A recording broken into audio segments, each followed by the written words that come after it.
But when you see the broad support from Europe, from the Arab world, from countries in the global South, I think it's a significant statement of the opportunity that we have here and how it's important that we not miss this opportunity.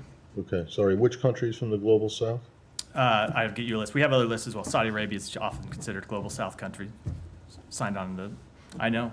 It is. I have seen them considered as a global South country. Yeah, and we have a full list. I have Is the equator no longer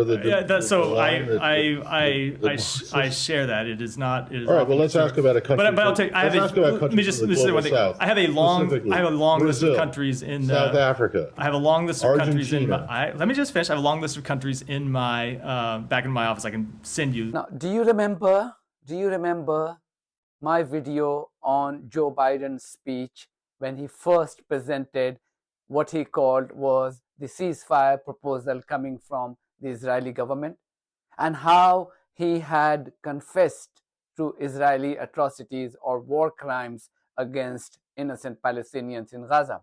Remember his line that if Hamas accepts this offer, we will make sure that there will be surge, he said, there will be surge in humanitarian aid, and 600 trucks will enter Gaza every day. And how I have said that this was an admission by the United States of America of war crimes. Now that's pretty much what his government's officials have been repeating. Yesterday, we presented that video from the press conference of State Department spokesperson Matt Miller, and how he repeated the same thing. And today again, he repeats exactly the same thing. But the striking thing of the last two press conferences by Matt Miller is that he's been caught lying. They have been lying all throughout in the last 7 months, 8 months. They've been lying about everything to protect Israel, so that the Israel is not put in the dock. And also to make sure that America is not caught or America is not held for its complicity. So what he said yesterday, he said he lied. He lied about UNRWA. What he said, that it was UNRWA which had first drawn the American government's attention to the involvement of its staff in October 7th attacks. And he says, Matt Miller says, that UNRWA, according to him, had presented the evidence. And he has said that on few occasions in the past, but he went unchallenged. Yesterday, journalist Nadia asked him and grilled him. And then, as you know, that when you are caught lying, you start struggling.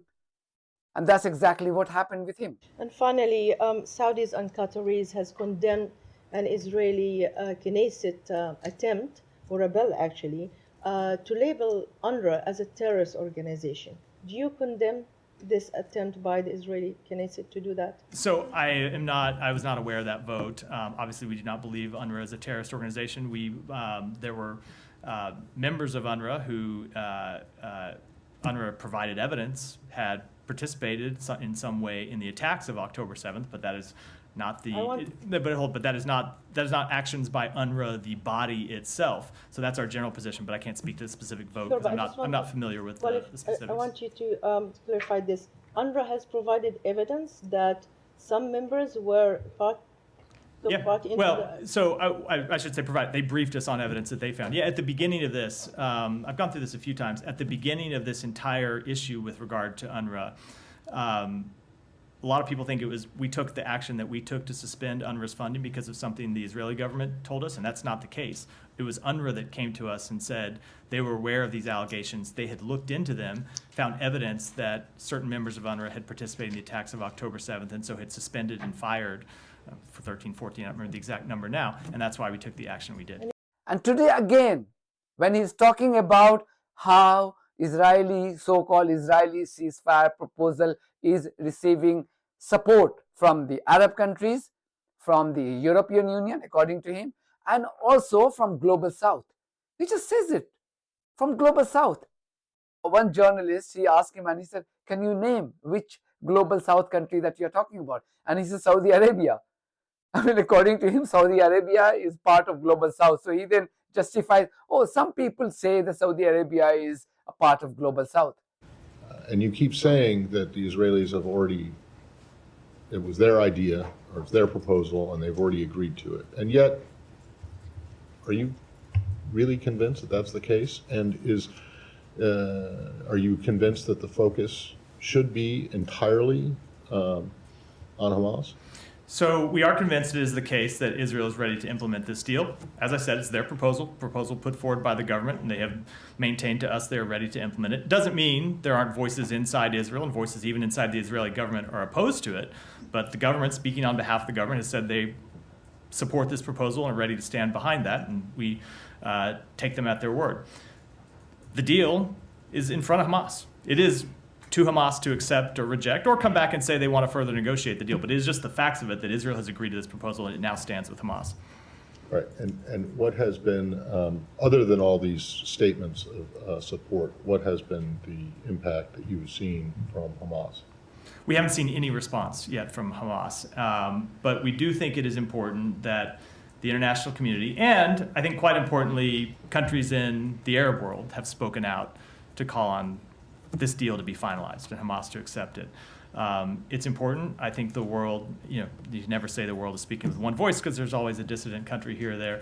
But when you see the broad support from Europe, from the Arab world, from countries in the global South, I think it's a significant statement of the opportunity that we have here and how it's important that we not miss this opportunity. Okay, sorry, which countries from the global South? I'll get you a list. We have other lists as well. Saudi Arabia is often considered global South country, signed on the. I know. It is. I have seen them considered as a global South country. Yeah, and we have a full list. I have Is the equator no longer I share that. It is not. It is all right. Well, let's ask about a country. But I'll tell you. Let me just say one thing. I have a long list of countries in South Africa. I have a long list of countries in Argentina. my. Let me just finish. I have a long list of countries in my back in my office. I can send you statements of support, including a number from the global South. With specific to those countries, I will tell you our diplomacy continues to try to. India push, is often considered part of the global South, try to even though push it's north of the equator. To try to push. Are they? There you go. There's another one north of the equator. Well, right, but are they on your list? So I have not seen a statement from India, but look, we continue to push for every country in the world. Okay, so none of the BRICS. I do not have the whole list often in my. referred to. Yeah, they're not all of the global South. No, I know, but they're often referred to as speaking for, but none of them have. I have not seen a statement from India. They've been in an election in the last few days. But what I'm saying is that this is the shamelessness that this government, led by Joe Biden, has reached in their desperation to protect Israel. That's exactly what they do and what they have done. Coming back to UNRWA, you imagine. So we have now seen the investigation led by the former French minister, has clearly said that there was no involvement and has given clean chit to UNRWA. And yet, America has not restored funding. So now you can imagine the reason behind America being so nimble-footed and so quick to stop funding of UNRWA was to starve Palestinians to death. Because UNRWA has been a lifeline for millions of Palestinians, not just in Gaza, but in the region. So stopping the funding for UNRWA was designed to make Palestinians suffer. And now, just to justify its complicity in war crime, this guy and the other members of the Biden administration have been saying that it was UNRWA which had first presented the evidence. And now today, another lie. Anyway, I want you to watch tonight's press conference, snippets of that, and form your own opinion. So slightly, it goes along the lines of what Matt was asking, but the Qataris, of course, who are playing a key role in this, they said basically that they don't see a unified position from Israel. I know you're saying that the onus is on Hamas, but the fact that you do have dissonant voices within the Israeli government, do you think that complicates things at all in terms of getting a response from Hamas or moving this forward? Look, I think some of the when you talk about, let me separate. First of all, there are clearly people inside Israel and inside the Israeli government who are opposed to any kind of ceasefire at all and want the war to continue and have not seen to make the return of the hostages a priority. But that said, there's also debate inside Israel about how you get from phase 1 to phase 2. So I think it's fair to say there are people who would support acceptance of the ceasefire that is on the table, and they're going to have significant things that they want to negotiate in phase 2, and we fully expect that. That's natural. We understand that the negotiation to get from phase 1 to phase 2 is going to be something that will require a great deal of work. But here's the point. You're not even at that point if we don't get a phase 1. We need to get a ceasefire so we can get to the point where we're having negotiations about how to bring a durable end to the war. Because without a ceasefire, we're not even at that point. We just have a continued military campaign and continued death and destruction inside Gaza, and hostages continue to be held away from their loved ones. So our focus is trying to get Hamas signed up to this deal so we can get phase 1 underway. And then 16 days into phase 1, we will begin negotiations about how to take phase 1 to phase 2. And we are committed to trying to get it over the line. Qatar and Egypt are committed to trying to get it over the line. And Israel has said that it's Israel's proposal. So while there will be details that have to be negotiated, we believe Israel's committed to negotiating that as well.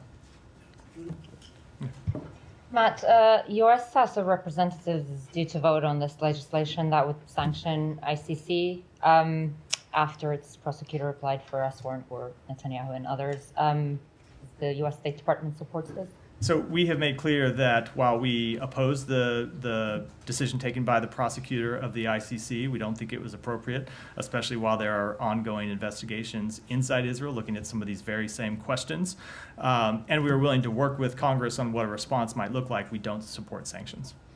Right, and what would that response look like then if you don't support sanctions? So that is a consultation that we will have with Congress. I'm not going to preview it from here. Those are discussions we need to have with members of Congress, but our position as the administration is that we don't support sanctions, don't believe they're appropriate at this time. Right, one other thing is this Time interview with President Biden. In there, he says when he was asked if Israeli forces have committed war crimes in Gaza, he says it's uncertain.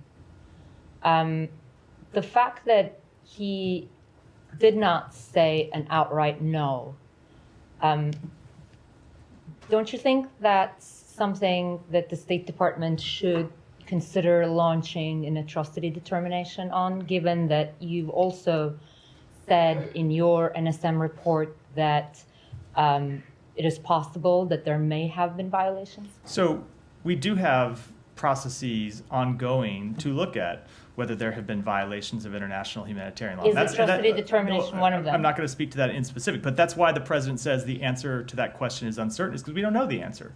It's something that we have an ongoing process to look at and to try to get an answer to. But at this time, we don't know the answer, and that's what we made clear in the National Security Memo 20 report, is that we are looking at those various questions and making those assessments now. Right. So you're just saying that we don't know if Israeli forces have committed war crimes in Gaza or not. You said we don't know. I would go a bit further and say that we said we don't know the definitive answer to it, but the right. NSM 20 report said it's reasonable to conclude that they may have, given the sheer number of incidents, but we need to finish these processes to have definitive answers to the question. So despite these assessments, you think there is no change in the U.S. policy to continue providing arms to Israel? There is no change in our policy. As you know, we paused one shipment. We have not, but we have not changed our overall policy, and we will continue to support Israel's security. Thank you, Matt. There are reports I didn't mean to call on you if you didn't have your hand up. Oh, no, Just I going did. along going along the front row. There are reports that the CIA director and Brett McGurk are heading back to the region in furtherance of potential hostage and ceasefire talks. Do you expect that the secretary will engage in-person diplomacy in the region as well? So the secretary has been engaged, as I discussed in my opening comments and as I discussed yesterday, in a number of phone conversations with partners in the region over the past now 4 days since Friday's announcement. And he will be traveling to Europe, leaving tonight to join the president for his trip to Normandy and then a bilateral visit with France. And I don't have any further travel to announce beyond that. Okay. And I know you said that there has been no response received as yet from Hamas. Is it known from either Egyptian or Qatari interlocutors whether the proposal has actually reached Yahya Sinwar for his evaluation, even if a response hasn't come back? I don't know an answer to that question. Okay, have we? I don't believe we know. Okay. On aid, you mentioned yesterday that there were constructive discussions that took place in Cairo. Obviously, a number of international aid groups have been raising alarms that the situation is dire and getting worse by the day. So where do efforts to reopen Rafah stand, and what is the broader aid picture in terms of what the U.S. is facilitating on a daily basis? So with respect to the opening of Rafah, there were conversations over the weekend in Cairo between the United States, Israel, and the government of Egypt that focused on how to get Rafah open. We found them to be constructive discussions. There were detailed proposals that were put forth by the various parties. And then, as often happens in these sorts of negotiations, the negotiators had to go back to their countries, consult with their capitals, and continue discussion. So there are a number of proposals that are on the table that need to be fleshed out. There are different ways you could go about reopening Rafah that we are working through. Separate from that, though it's of course related, the question of humanitarian assistance, we have continued to work to get humanitarian assistance back flowing through Kerem Shalom after the decision about 10, 11 days or so ago made by Egypt to allow trucks to move through Kerem Shalom. Yesterday, I think it was somewhere around 250 trucks that went in through Kerem Shalom. I'm probably off by a dozen or so because I'm doing this from memory. Other trucks that went in through one of the crossings in the north, the majority of those were humanitarian assistance trucks, so trucks by the UN and partner agencies, not commercial trucks. Generally, over the past few days, we've continued to see a mix of commercial trucks and humanitarian assistance. We want to see both. We think it's important that there be both, and we're looking to maximize as many as possible coming through all of the various crossings. Third thing I'll say, maybe I've lost count, is that the Pentagon continues to work to try to reestablish the maritime option, get that pier up and running so we can flow assistance through there. But then the big question overhanging all of this is the status of the ceasefire proposal, which would alleviate all of these various logistical problems that make it so hard to move humanitarian assistance in through a conflict, would make all of those not 100% go away, but would make them, in many cases, evaporate or be at least significantly lessened. So the push for a ceasefire deal is inherently related to the push to try to dramatically increase the level of humanitarian assistance that makes it to the people of Gaza. One more, just to tag on to Humayra's question about President Biden's remarks in this recent interview. Is the Secretary of the view that Prime Minister Netanyahu may be prolonging the conflict in an effort to stay in office? I don't think that's exactly what the president said. I think he said summary. that some people could conclude that. Look, the president's comments speak for themselves. I'm not going to add anything to that. But I will just say we have been engaged with the Prime Minister on this question, and the Prime Minister has put forward a proposal on behalf of the the Israeli government that would lead to a ceasefire and ultimately could lead to the end of the war, pending other negotiations, and we're trying to get that ceasefire over. The president said there's every reason for people to draw that conclusion without commenting permanently. Right. So just one follow-up. I mean, so the proposal is on the table. As a contingency, have you had any indication that the Israelis are also planning for a day-after scenario, as you have urged them to do? We've seen the defense minister come out and make public statements about possible day-after scenarios. You've seen, obviously, statements from Minister Gantz, member of the War Cabinet, about the need to do day-after planning. We have still not seen the kind of rigorous planning for the end of the conflict that we think is essential. And as you've heard us say, this isn't just about the end of the conflict, because in our view, without a plan for the day after, there won't be a day after. Without a plan for post-conflict governance and some kind of political transition, you're not going to have an end of the conflict. You're just going to have a continued insurgency and Israel being bogged down, fighting against Hamas or Hamas's successors for years and years to come. I have another on Ukraine. Yeah, sorry. Thank you. Just to follow up on Olivia about the interview in Time magazine. I thought the president was very clear that, it is Mr. Netanyahu's desire to keep this war going. So because he sees his political future, or the continuation of his political future, in the continuation of the war. But also that comes along his statement by the Prime Minister himself, who called the proposal incomplete, making remarks that seemed aimed at sabotaging the deal and so on. So, but you are, I don't know how that meshes with the fact with what you said, that Israel will agree. If Hamas agrees to this proposal, Israel is going to agree to it. There's an element of certainty in what you're saying. So, a good deal of that certainty, Said, comes from the fact that this is Israel's proposal. It's not a United States proposal. Just to make that very clear. The president outlined it publicly, but this was a proposal the government of Israel put forward. So, look, I understand why some people are cynical or have questions or look for ways that this deal might be completed, it doesn't change the bottom line right now, which is there is a proposal on the table that Israel put forward, that the United States is backing, that Egypt is backing, that Qatar is backing, but not just those three countries who are mediators, but also a good number of countries around the world. And it is only Hamas that is saying no. Now, if you want to talk about how we get from phase 1 to phase 2, that is a fair question to ask, because there will be a great deal of negotiation that has to go on. But we can't even get there if Hamas doesn't say yes. Okay, so, Hamas is supposed to say something today, I guess. The spokesperson is going to hold a press conference in Beirut or somewhere else and, say their say, whatever it is. So if they agree, how do you see what kind of time frame we have to begin the ceasefire, to start, to actually seize the guns from firing? So I don't want to get ahead of what Hamas would say, but we would expect it to agree as soon as to begin as soon as possible. We want a ceasefire start. We want to see it start immediately. So that is our goal. That's what we're working towards. Because you also it may take time to implement the various provisions. Because you also we want it as said- soon as possible.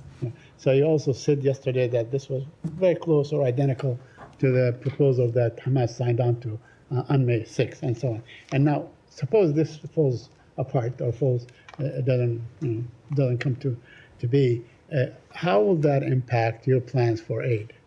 We will continue to work to try to surge aid into to Gaza. We have been doing that Right. when ceasefire negotiations have been going well. We have been doing that when ceasefire negotiations have completely broken down, because our commitment to trying to get aid to innocent Palestinians has nothing to do with the status of ceasefire negotiations. Including the reopening of Rafah? Yes, Do you including the expect- reopening of Rafah. Yeah.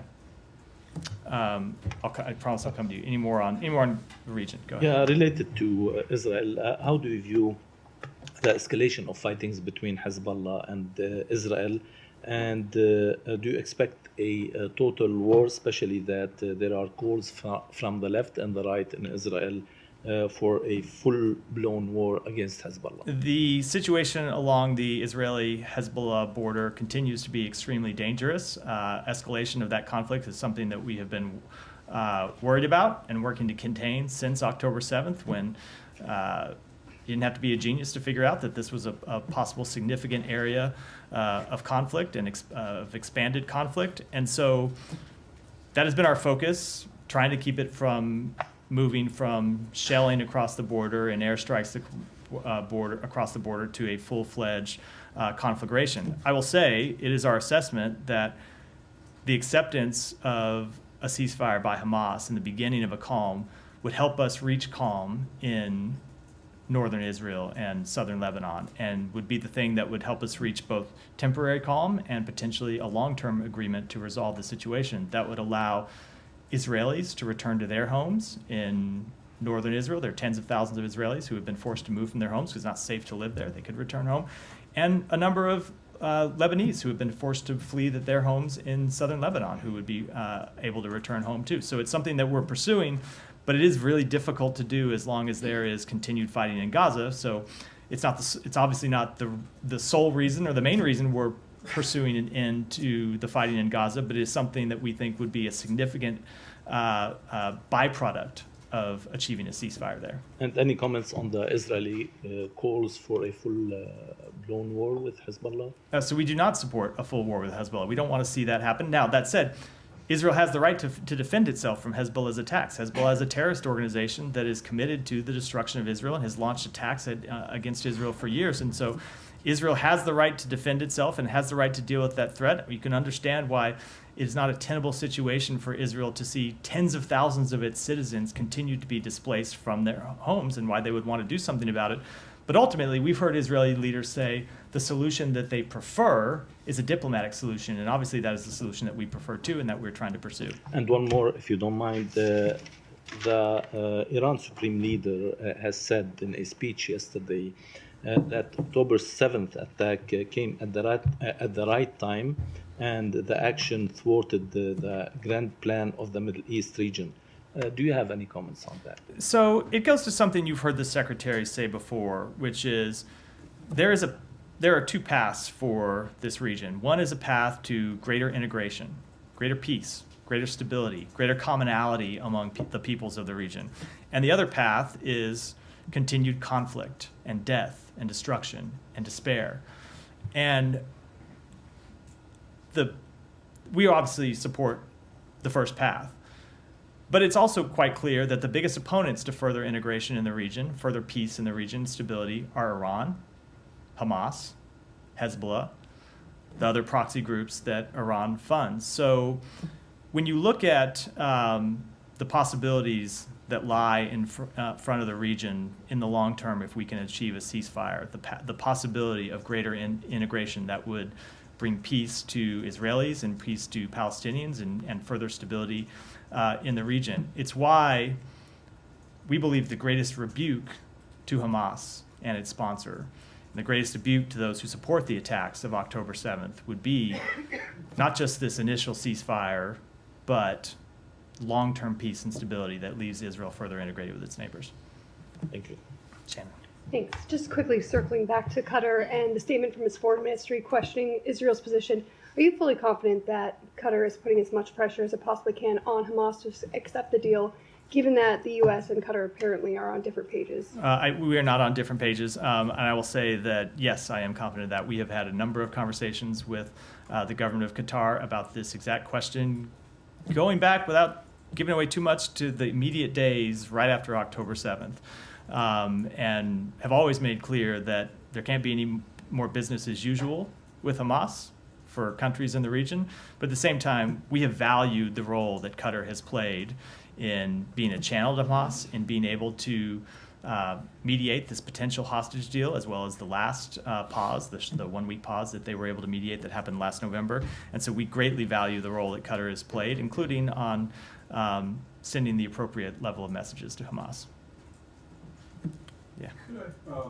Could I follow up slightly on Iran, actually? Yeah. I know this is slightly a segue. The IAEA, could you explain what's going on there? I mean, the European powers have talked about a reprimand, a censure. Iran, of course, is sit back at this. What's the U.S. position? I mean, it's been widely reported that the U.S. doesn't think that it's the right time for a censure. So I'm not going to preview any of actions that we might take at the IAEA Board of Governors. I'll just say that we have taken significant actions at the IAEA in the past. We are prepared to do so again in the future, and we continue to talk with our partners, including the E3, about exactly what those might look like.